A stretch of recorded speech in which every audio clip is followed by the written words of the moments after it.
Yes. Thank you, Sven, for the nice introduction. And yeah, of course, happy birthday, Nick. Actually, I have a talk which is stochastic trace estimation. So the trace is certainly numerical in algebra. Stochastic tends to be more and more in connection with randomized. So I think this fits well here. Although I should have talked about matrix functions, I realized a bit later, but let me start a little bit about this context. After having said that this is joint work with two PhD students, Gustavo and Mostafa in Wuppertal. So I tried very hard to find a picture with Nick and me on that picture. You had a very nice compromise because you had yourself in the mirror. So here we have the two of us in a distance. And this was back in 2008, I guess. It was just here across the door. And I would say it's it was one of a series of important workshops and conferences, just like the house order meetings. I mean, everybody told us about the house order meetings this morning, for example, but there are these workshops here which are always very interesting. And this one was back in 2008, and it was on functions of matrices. And 2008 is a very important date because that's when the book came out on function of matrices. And I must say I was very lucky to have a pre-final version of the book to read in 2007 at that point. So that's number one that I can show for your birthday. There's a different additional thing, which is this. Does anyone know what this is? I had this at Michaela's Benzi birthday already, so it's not very new as a story to tell. This is the Vortragsbuch of the Oberwolfach workshop series. This is this book where you were supposed to write your abstracts in your handwritten in here. Those have been digitalized recently, so you can look them up. And so, when was this? In 1996, I guess, or four. So this was the numerical linear algebra with applications meeting organized by Jean, Richard, and Wilhelm Niethammer. And here is the abstract of Nick, right? So, and so it's from the matrix sign function to the polar decomposition. Then it explains a little bit. And at the end, it says we do implementations on the Kendall Square supercomputer. So the essence for this is for me is sign function and polar decomposition. They are here to stay. The Kendall Square supercomputer, maybe not that much actually. So take this, computer scientists. Okay. Fine. Now let me go to the scientific part. So trace estimation, trace computation using Monte Carlo method is the main topic of my talk. Of course, then the important aspect is to reduce the variance to increase the accuracy. And that's why we developed a multi-level Monte Carlo method, for which I will show some numerical experiments. Okay, Monte Carlo trace estimation. The problem is that we are given a matrix. Well, actually, we are not given the matrix because otherwise computing the trace would be very easy, right? We are not given the matrix. It's not explicitly given. So we're interested in the trace of the function of a matrix or of the inverse. Actually, in this talk, it's mainly the inverse. The matrix is large and sparse, and we can compute A times X, which then means solving a linear system each time, but we cannot compute, for example, N times A times EI, where EI is the unit vector, because N is just too large, right? So we can't do that, but we are happy with a sufficiently accurate approximation, and sufficiently accurate actually means not that accurate. Relative accuracy 10 to the minus 3 is often fine. I'm doing this in the context with a physicist, and they would be happy with such an accuracy. So stochastic estimation is the way to go, could be a way to go. It's the way that we at least look at here. So let me go to this part here now. How do I get the point that I just put in the, does this give me the right? Oh yeah, right, okay, good. So here is the Hutchinson's method. I formulate it as a theorem. So if you take vectors, the components of which are independently identically distributed in a way that the expected value is 0 and the expected value of the absolute value is 1 in each component, then you know that if you compute x star times A times x, this moment here has an expected value, which is the trace. And the variance is given in a more complicated formula where you sum over a lot of products of two elements in the matrix. Actually, it involves everything which is on the off diagonal of the matrix, which is not too surprising either, right? And then you have these expected values here. So the stochastic method works as follows. You take n samples, you take the mean. So that's an approximation to the expected value, so to the trace. And your 1 sigma confidence interval is 1 over square root of n times the variance. That's the problem, right? The square root of n is the problem. We have a nice poster over there where you go from square root of n to n squared, which is terrific. I would be happy to do this here too. So I'm looking at this in addition. Okay, there are more theoretical investigations like tail bounds or concentration bounds, which I don't show here. Okay, now here are 4 different distributions that you could look at. The first one is Z2 noise, as the physicists would say, so probably one half for -1 and +1. You can extend this to the complex numbers. So you take -1, 1, minus I with probability 1/4. You could make this continuous, so to say. So you take on the unit circle in the plane, you just take randomly, uniformly the components, or you can also take real Gaussians. That's the last one here.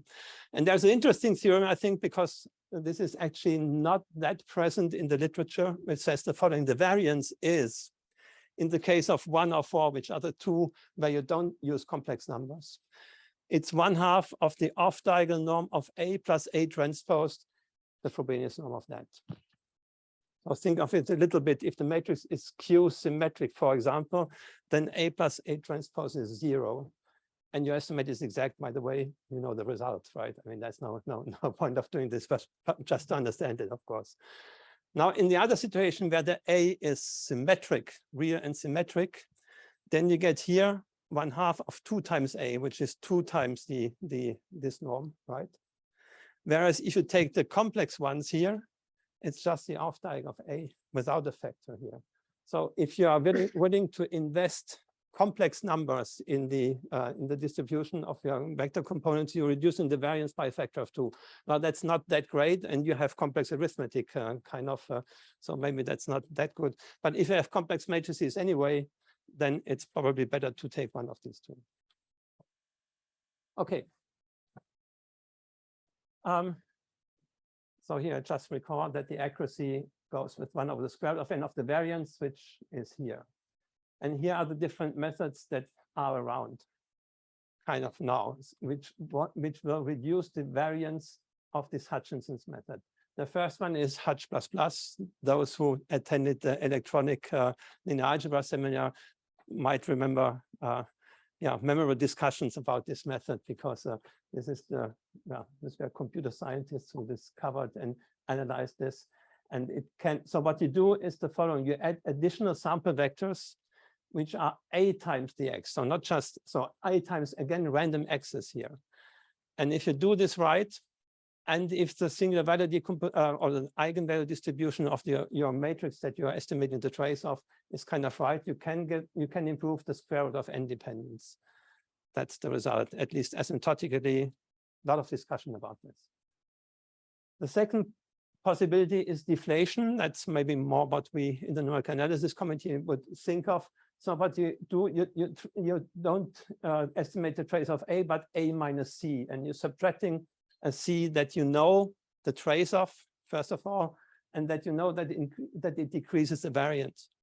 Typically, you would take a low-rank approximation to A, which includes the largest eigenmodes, right? The largest eigenvectors and eigenvalues, which if I think in terms of the inverse, it's the other way around. I would deflate the smallest eigenvalues of the original matrix. There's a group in William Mary which does this for the physics applications that I also have in mind, which I cite up here. And the last one is probing. That's a different approach. You try to find find block diagonals in the original matrix such that the off-diagonal block parts is already small, and then you can directly, approximately or stochastically estimate the trace of each of these blocks.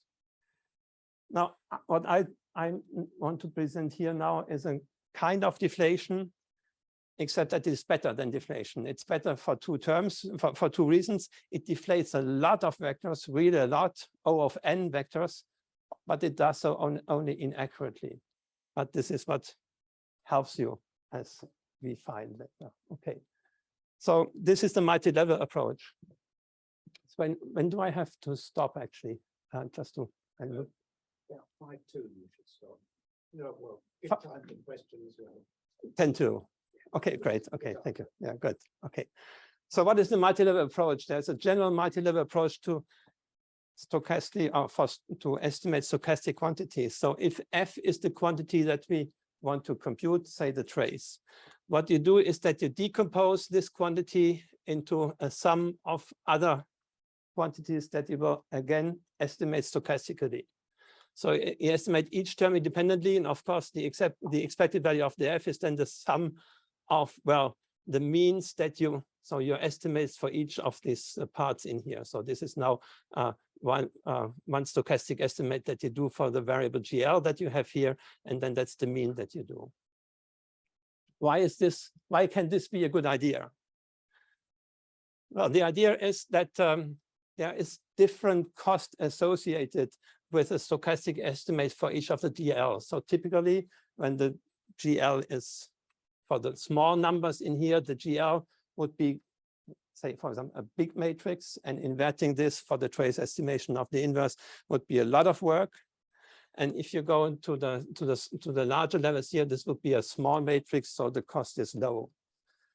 So what you want to achieve at the same time is that the variance for stochastic estimates, you allow it to be high for those variables where the cost is low, and vice versa. That's the idea. I mean, that is what you have to find here. And there's a theorem by Giles of 2015 that actually tells you that if you want a given target variance for F, and you know the variances for each of the GL, and you know the cost for one sample, so you have to know a lot of things, right? But if you know all this, then you know for a given accuracy that you want to have, that's the target variance epsilon squared here, you know how many estimates you have to take on each of these different levels. Okay, so we can optimize this, and you know the target variance that you get. And of course, all depends whether you have progress or not, all depends when you compare with the variance or the accuracy that you would have if you don't do this multi-level approach. Okay, fine. So what we did now is that we developed what we call a multi-grid, multi-level Monte Carlo method for the trace of the inverse.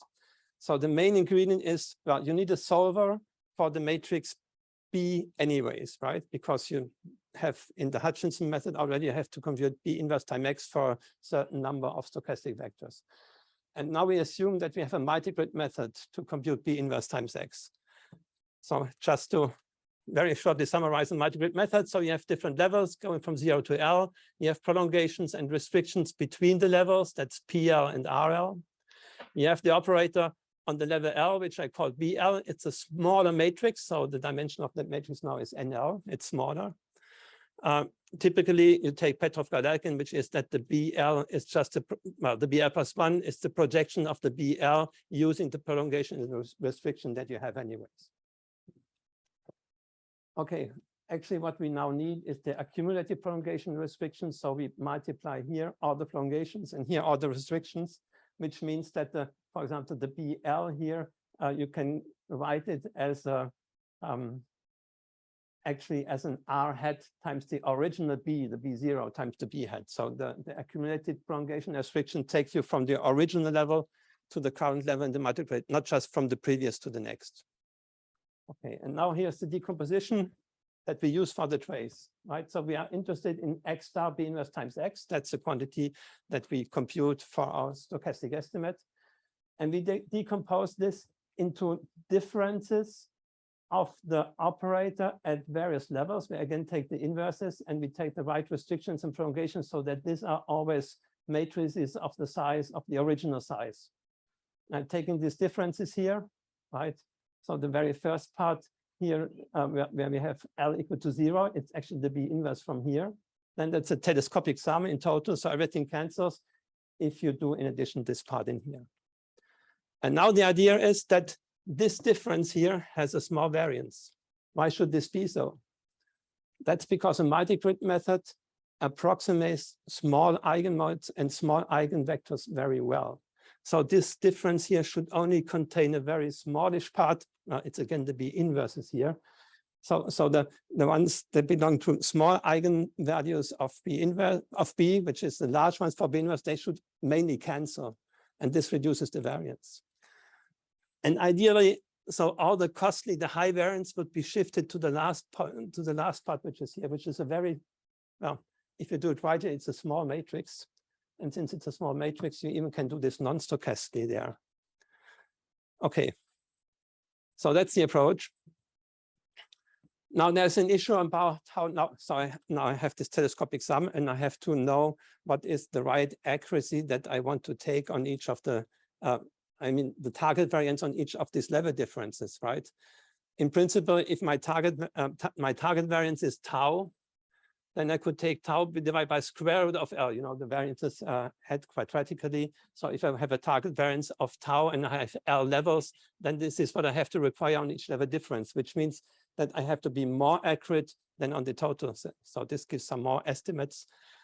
But this is maybe not a very good idea because it does not take care of the Giles theorem that tells you that you should adapt this variance here depending on the cost and the variance that you have on each of these level differences. The problem is that we don't know the variance for sure, and even we don't know the cost. So the cost is that you have to do the inversions, which is the multi-grid method, and maybe you don't know how many iterations it takes or so. On the other hand, while we go along and do this method, we can just measure the cost. We can measure how many multi-grid iterations it takes to do one solve. And then we know what the multi-grid method does in each iteration. So this allows us to compute the cost. And we also can measure the variance. We just take the root mean squared deviation that we compute while we go along. So we have an estimate for the variance. It's not very, very accurate at the beginning, at least, but we have the estimates. So while we go along and we do our method, we can adapt our target accuracies on each level by using our measured quantities for the variance and for the cost according to the Giles theorem. Okay, so that's the method. And that's all what I can say about the theory of that method. Now let's go to some examples. So the standard example to start with, because you have a very, very, very good multi-grid method for, is the 2D Laplacian, right? So do it on a 127 squared grid. And you take the standard linear restriction and prolongation, so just bilinear restriction and prolongation. And now here's a plot where you should compare against. So maybe I get back to here. So what do? We have something, so our what we compare against always is deflated Hutchinson. If you compare just against Hutchinson is so terrifically bad that you always get improvements like a factor of at least 500 or 1000 or so. That's not very fair. So what we call deflated Hutchinson is that we compute a certain number of exact eigenvectors and eigenvalues, and we're projecting those out. And then we look what is the cost optimal number of deflated eigenvectors. This is our reference. So our reference method, so to say, which is deflated Hutchinson.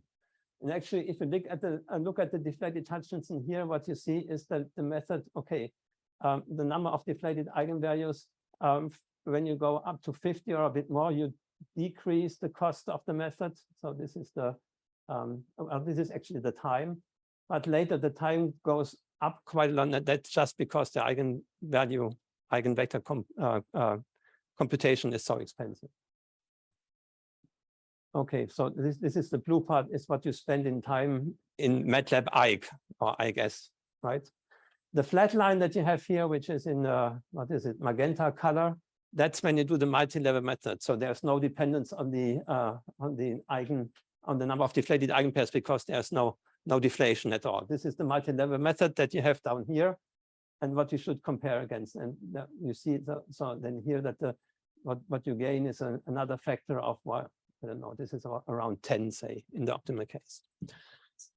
Here is more of a detail on this. So if you just don't this is just the work here. Actually, if you don't, if you discard the eigenvalue computation, then what is that? Then this is the plots that you see here, and this is also interesting because the deflated Hutchinson method, because it has to do the projection, these projections become very expensive once you have to do a projection on a space of 100 or so. Then the work that you do is already n times 100 square. Is that true? Yes. And this is much more than a matrix vector multiplication or a multigrid iteration. So the projection becomes the dominating part, what you can see here too. Here is a comparison between the optimally deflated Hutchinson and the multi-level Monte Carlo for the same example when you ask for various accuracies in the for the trace. So that's a relative accuracy. That's, well, this is a you translate this into the target variance that you want to have.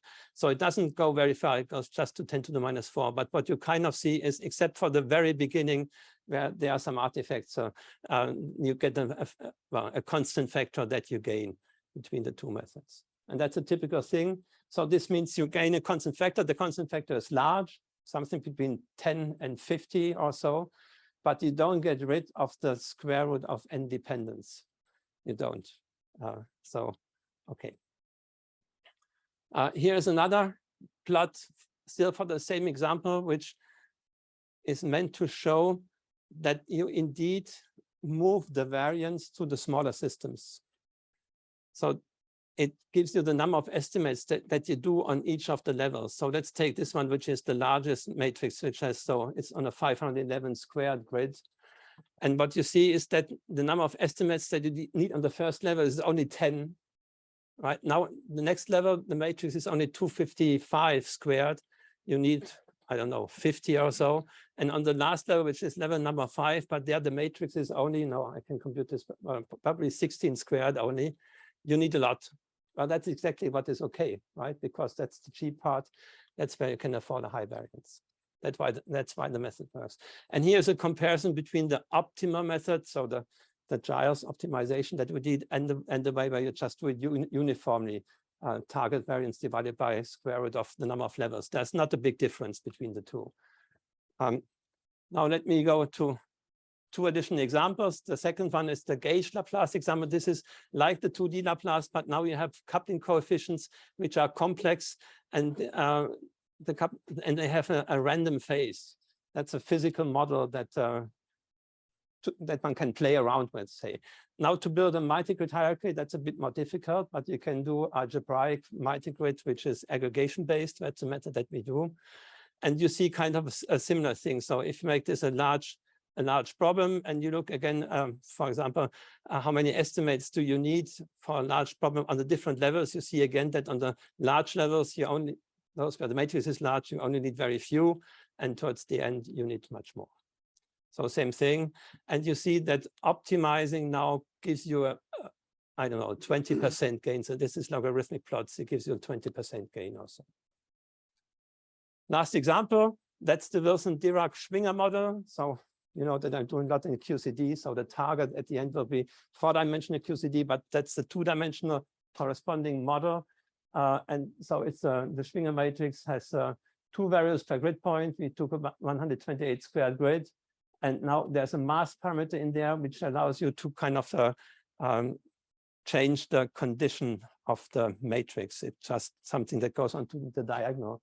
And for these various masses, which you have on the x-axis here, what you see again is that, well, there are several things that you can see. The first one is that this multi-level Hutchinson, multi-level Monte Carlo method actually does not depend a lot on the mass. I mean, the number of estimates that we have to do on the different levels is actually almost constant.